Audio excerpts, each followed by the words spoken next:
Before you change the prop shaft on your Discovery 4, you'll need to jack up the car so at least 3 of the wheels are off the ground, and that way you can turn the prop shaft when you're loosening and tightening the bolts. I'm just changing the prop shaft on the Discovery 4. So the prop shaft, it runs between the back of the transfer case and the rear differential, and in the middle, in this location here, you can see the 2 bolts, one there and one there. There's a center bracket with a rubber bush and a bearing, so the bearing sits inside a rubber bush, and over time the vibration wears that rubber bush out. So we were experiencing on motorway a wobble basically, and you know, you can see the rubber bush is basically done in. So it's a bit of a pig to get off. This end's okay on the transfer case. The CV joint is not. This is a real pig because it's very difficult to get in, so you need another universal joint on the end, and these bolts are very, very stiff, so you need a breaker bar, but you haven't really got the space under the car to get the leverage. So if you have a very strong impact wrench, that would probably be very helpful here. I've nearly worn myself out. Right, so this is the replacement part. This is all makes, I think. All makes. It's about 300 and something pounds. Got it from Advanced Factors. So let's look at this. Look at this end of this. Some people just replace this bearing rubber, but actually this has been on the car for 150, just over 150,000 miles, and this is the original one. As you can see, it's very notchy. It basically sits in the middle, and then this way, same. It goes along and then dunk. So it's very merrily sitting there in the middle. That's probably the reason why the bearing will start to wear out, because this will notch, it won't allow the free movement, and then the shaft starts to vibrate, and then it wears the bearing out. So this is the new one. It's not genuine, but this car, I mean, I don't know how much longer this car will last, but I would have thought this prop shaft should do for now. Yeah, this is nice and smooth in both directions, and yeah, I've got a load of new bolts. So you've got,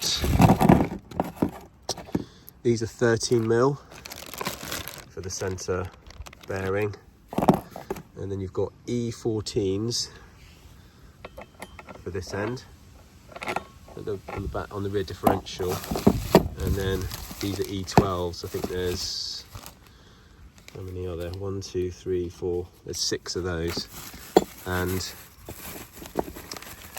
these little plates which you put across between two of these. So this is quite heavy, but at least to get this one off, I had to give this a bit of a whack, and then once this came out, and I dropped it down and gave it a yank, then this end separated as well. So I'm going to stick the new one in, and yeah, torque it up, and yeah, I'll tell you what the torque settings are in a sec, but just go back under the car and put it back on. So hopefully it will all fit nicely, and we'll have a wobble-free drive. Okay, we're under the car. Right, so the first thing you want to do is lift the prop shaft into position, put this front piece in and stick a couple of bolts in, just hand tighten. Then you come to the back and there is a bit of play backwards and forwards in the prop, so just push it towards the front of the car and get it in, and then yes, do a couple of these E14s up, so get it seated. The tricky thing is you need to be able to rotate the prop shaft to get it to move, so you can do the bolts on the back.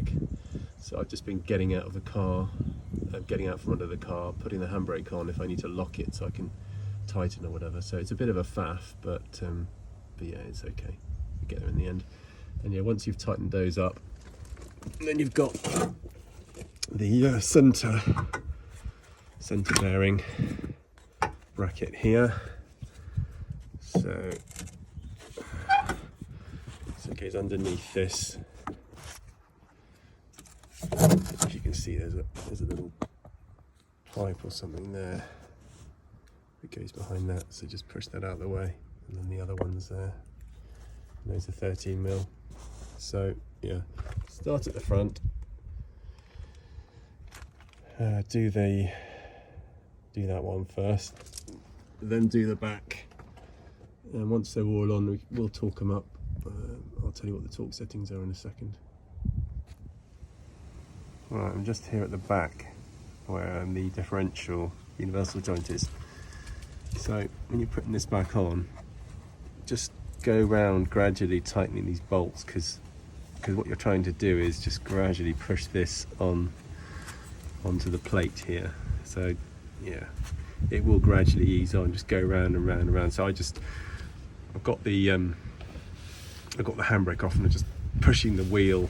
I can hold the tyre and just give the tyre a push, and that spins it round. Just go around gradually tightening.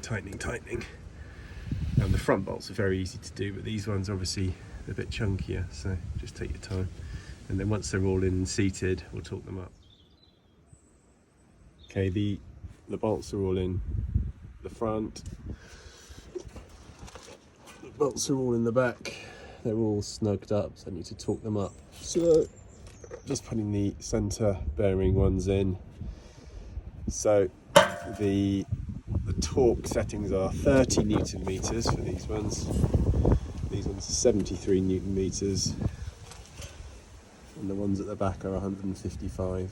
So I'm just going to go and torque them up. I might be able to do the front ones without putting the handbrake on, but the back ones, 155 Newton meters, I'm going to have to put the handbrake on. So I'll do them two at a time and then torque them up, and then I'll put the undershield back, and then we'll take it for a test drive.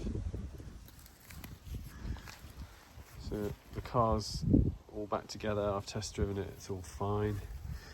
I do need to do the steering. There's a steering linkage, which is the steering's quite stiff. There's a linkage that I think I need to replace, so that's another job to do. I think it gets a bit like this universal joint, so it gets quite notchy when you turn the steering wheel.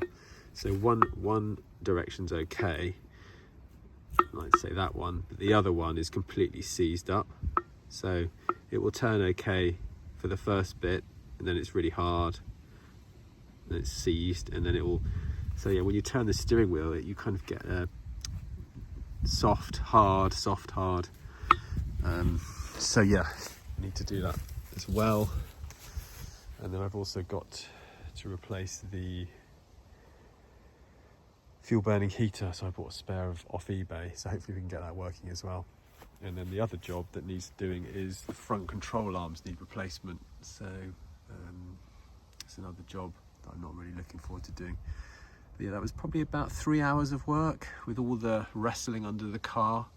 I didn't manage to torque them up to their torque specs, the rear bolts, but yeah, I did them as tight as I could, and they have got thread lock on, so I don't think they're going to go anywhere. But yeah, the car is much smoother. And sorry, photographs of my wife's dirty car. But yeah, it's these are nice cars, but they are heavy on the maintenance, so just bear that in mind if you're thinking of getting one. make sure you've got time to be crawling around underneath or paying someone else to do it, because yeah, this is not a family run around, it's like a high performance off-roader, and the costs are commensurate with that, so just bear it in mind. Anyway, see you on the next one.